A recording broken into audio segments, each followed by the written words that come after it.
bir ağa sevimli quluna gəlir bir yemiş alır.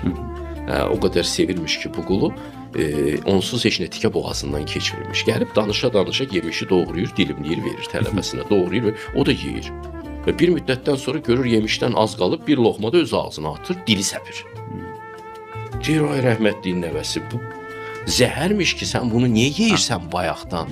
O da deyir ki, sizin əlinizdən zəhər də olsa mənim üçün bal kimi gəlir. Və bu münasibəti Cəlaləddin Rumi göstərir ki, müəllim, tələbə, mürşid, mürid münasibəti məhz bu cür olur. Başa düşürsünüz? İndi insanları dikbaşlığa öyrədirlər.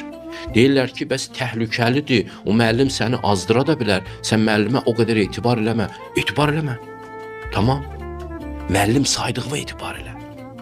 Müəllim saymırsansa etibar eləmə. Axtar müəllimi tap.